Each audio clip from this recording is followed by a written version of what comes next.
आओ ईद का कार्ड बनाएं। अब्बू और अम्मी कुछ ईद कार्ड देख रहे थे। निदा और आली कमरे में दाखिल हुए। ईद कार्ड देखकर बच्चों का दिल मचला। निदा फौरन बोली, अब्बू हमें भी अपने दोस्तों के लिए कार्ड लेने हैं। आली ने अम्मी को बोला, अम्मी मुझे भी।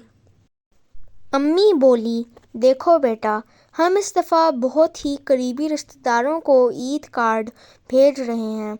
अब्बू बोले, बेटा इस दफ़ा आप ईद के दिन अपने दोस्तों को फ़ोन कर दीजिएगा। आली और निदा ने जब ये सुना तो वो मायूस भी हुए और परेशान भी। अपने कमरे में जाकर खामोशी से बैठ गए। हिरा ने पूछा, आप लोग चुप चुप क्यों हैं? निदा बोली, अब्बू दोस्तों को भेजने के लिए ईद कार्ड नहीं खरीद रहे।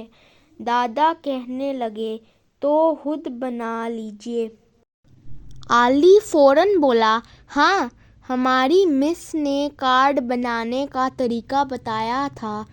हम खुद कार्ड बनाएंगे, लेकिन हम ईद कार्ड बनाने का सामान कहाँ से लाएंगे? निदा ने पूछा। सामान तो घर में मौजूद है, अखबारात, रसाले, पुराने कार्ड, रंग, ब्रश और मुख्तलिफ रिबन वगैरह वगैरह, आली ने जवाब दिया। फिर सब ने ईद कार्ड बनाने का सामान इकट्ठा किया और ईद कार्ड बनाना शुरू कर दिए।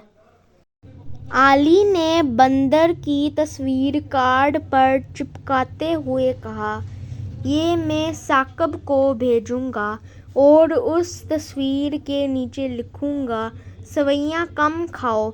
बड़ी बात है आली, कुछ और बनाओ। हाँ, और नीचे लिख दो, फूलों की तरह मुस्कुराते रहो।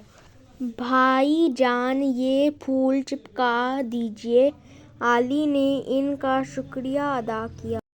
निदा ने कपड़े के फूल बनाए और कार्ड पर सजाए। हिरा ने चांद तारे बनाए। उन्होंने कार्ड को फूलों, रंगों और सितारों से सजाया और खुद ही लिफाफे भी बनाए। फिर एक दिन सब ईद कार्ड भेज दिए गए। हिरा, निदा और आली बहुत खुश थे, जैसे उन्होंने बहुत बड़ा कारनामा अंजाम दिया हो। कुछ ही दिनों बाद बहुत से कार्ड जवाब में आए।